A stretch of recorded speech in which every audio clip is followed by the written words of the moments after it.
In this video, I'll be explaining the 7 levels of criminals, ranging from average serial killers to masterminds who seemingly are unstoppable. I'll be judging and ranking them mainly based on 2 factors. 1, how dangerous they are, and 2, how hard is it to catch and criminalize them. Let's get into it. Level 1, Joe Goldberg. Joe Goldberg is a serial killer who is looking for the right girl and is willing to do whatever it takes to make the relationship work, even if it resorts to murder. Throughout the series, he has to kill many people and almost always ends up killing the girl he loves, moving on to the next girl and so on. However, that ends when he is finally caught by the cops and is imprisoned for the rest of his life. What puts him at level 1 is while he is portrayed as way smarter than the entire cast, outshining the whole verse essentially, he surprisingly is never in a situation where professional detectives are after him. He's managed to mislead local authorities multiple times, but he's never faced a dedicated task force or experienced investigators actively pursuing him. His skills have only been tested against civilian level suspicion, not law enforcement expertise like the FBI for example. If they came after him, it would be his hardest challenge by far. Usually he's dealing with normal people and maybe some side PIs, but that's totally different compared to a situation where the police have a killer in mind, they're investigating vigorously and then tricking them. All Joe does is make sure they don't get on the trail to begin with, which is impressive in its own way, but that's categorically different from criminals who have survived while being actively hunted by professionals, not randoms on Reddit, who by the way he lost to. Level 2, Dexter Morgan. Dexter Morgan is a serial killer who lives a double life. By day, he's a blood spatter analyst for the Miami Police Department. And by night, he's a vigilante who kills other murderers who's escaped justice. What puts Dexter in level 2 is that compared to someone like Joe Goldberg, Dexter is not just hiding from ordinary people. He's hiding from actual professionals actively looking for him. Dexter operates under extreme pressure at all times. Every day he's surrounded by police, forensic specialists, and detectives who could at any moment discover what he truly is. That alone already makes his survival far more impressive than someone like Joe, who usually deals with unsuspecting civilians. Dexter's intelligence and wisdom are on another level entirely. His day job gives him an intimate understanding of how investigations work, which he uses to anticipate every possible lead that could expose him. He knows how to clean up blood, destroy DNA, fake timelines, and plant evidence to divert suspicion. He actively intervenes, misdirecting the investigation while maintaining his image as a loyal co-worker and friend. That balancing act, maintaining a facade under daily scrutiny from professionals, is what I'm trying to emphasize here. Also, Dexter's enemies are just way more impressive. Instead of jealous lovers, nosy friends, and amateur private investigators, Dexter's threats are rival killers, FBI agents, and sometimes even his own colleagues who begin suspecting him. Even when Dexter is suspected, like during the Bay Harbor Butcher case, he manages to redirect the investigation onto someone else entirely, fooling an entire task force of trained professionals. However, Dexter's downfall isn't due to a lack of intelligence or planning, it's emotional. His code, his family, and his attachments eventually always nerf him. But even then, his record speaks for itself. Years of murders, all while working inside law enforcement without ever being convicted. That's why he's level 2. Not untouchable like the masterminds above him, but still leagues beyond the amateurs who have never felt the heat of true investigation. Unlike Joe, Dexter is not going to get caught by Redditors. If you're liking the video so far, make sure to leave a like and subscribe. Now let's get back into it. Level 3, Walter White. Walter White is not just a brilliant individual, but he's an empire builder. What separates him from the killers like Dexter Morgan or Joe Goldberg is the scale of his operation and the amount of power he accumulates over time. When Walter begins, he's a desperate chemistry teacher trying to provide for his family by cooking meth. But by season 5, he's running a big operation backed by distribution networks like Declan's crew, a godly lawyer like Saul Goodman, and hired muscle like Jack's crew.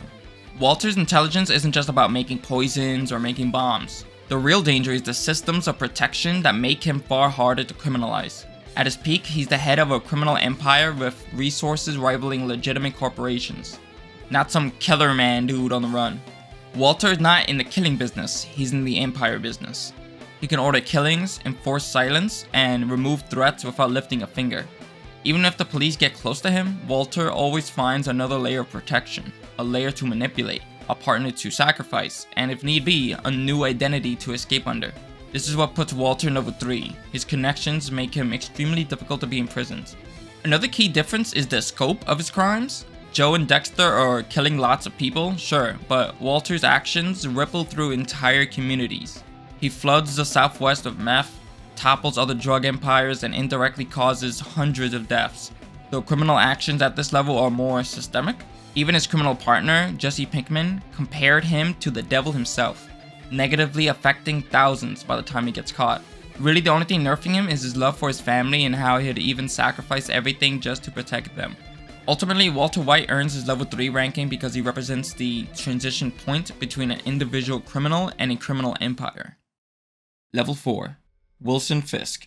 Wilson Fisk, better known as the Kingpin, is the embodiment of a super kingpin, a man with a criminal empire, but is more of a public figure than Walter. As opposed to many criminals, Kingpin operates more in plain sight. He's a strategist who's mastered both brute force and social manipulation. What makes Wilson Fisk so dangerous is that his influence reaches every layer of the system. The police, the politicians, media, and the courts, paying off judges or threatening them and whatnot. He doesn't need to hide like Walter or Dexter because his power comes from being too valuable and too connected to truly eliminate. Wilson's intelligence rivals or even surpasses Walter's, but he wields it differently. Walter uses science and can control people as well, but Kingpin uses people in a much more impressive and scary way. He influences lawyers, assassins, business execs, and even superheroes when it suits him. He's a criminal CEO, capable of orchestrating violence and corruption on a national scale while maintaining the appearance of a legitimate businessman. Even when he loses everything, Fisk has the strength and resilience to start over, like when he went to jail but ended up taking control of the entire prison, controlling every inmate and security guard. From there, he manipulated the FBI into moving him into a hotel so he could run his criminal operations right from there. Unlike most criminals on this list, Kingpin isn't just a genius, he's physically formidable. His superhuman strength makes him a threat even without his empire, giving him an intimidation factor few can match.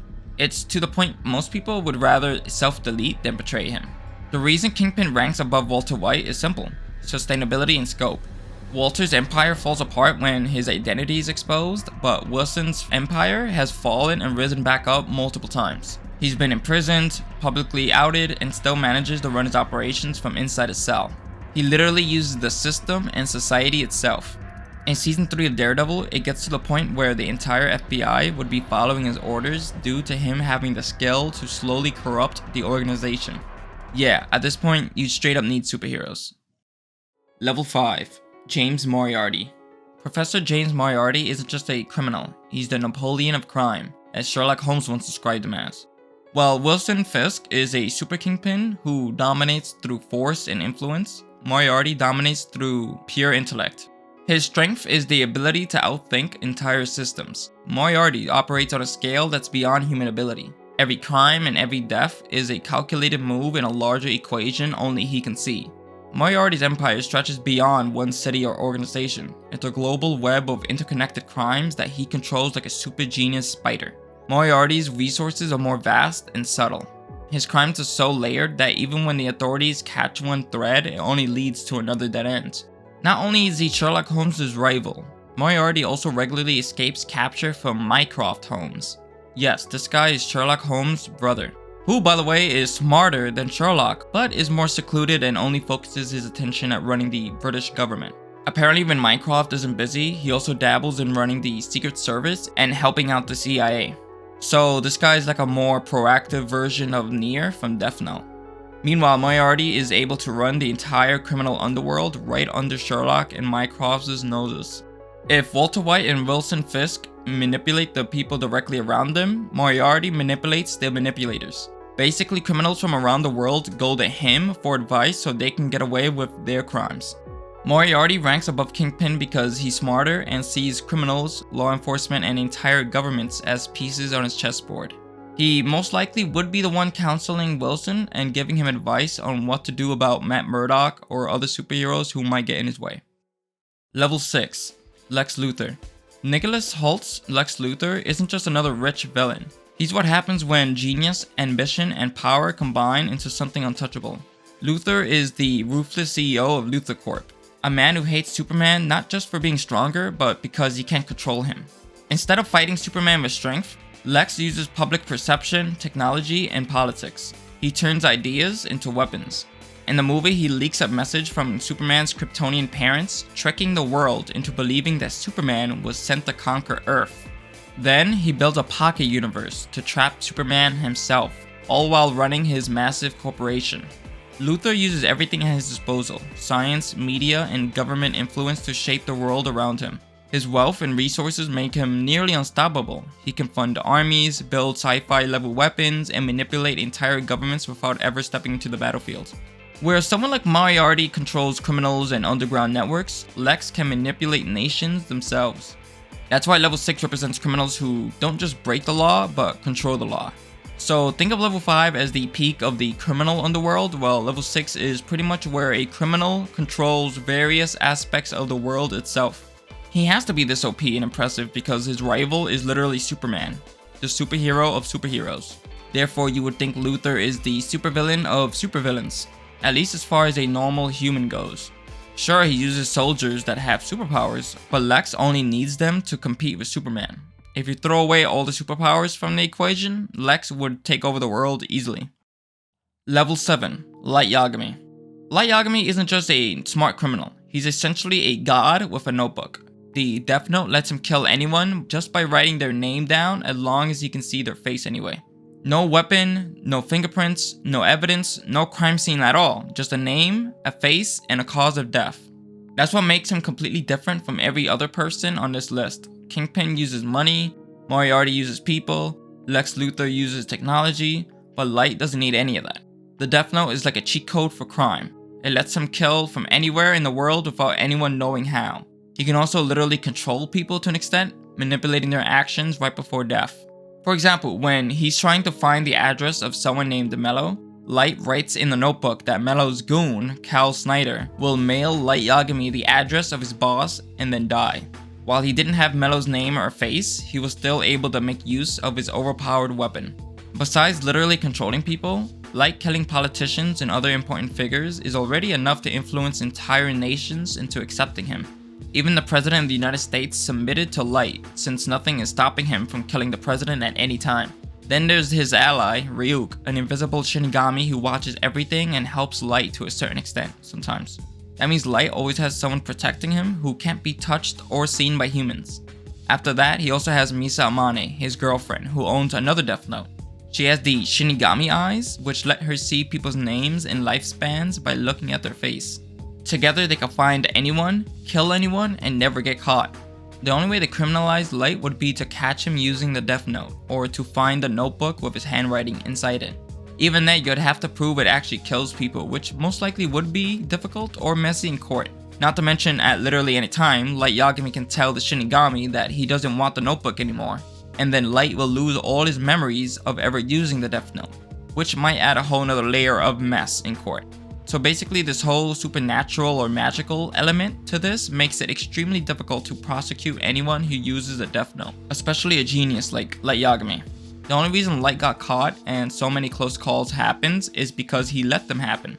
Besides changing the world, he had a petty score to settle with a detective named L.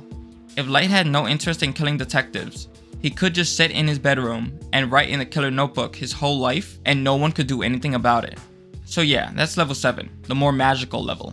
Light might not be the smartest person compared to Lex Luthor or Moriarty, but he's the hardest to catch and convict and has to put in the least amount of effort to control the planet compared to the criminals below him. His power breaks every rule of logic, science, and law, something the others can't quite measure up to.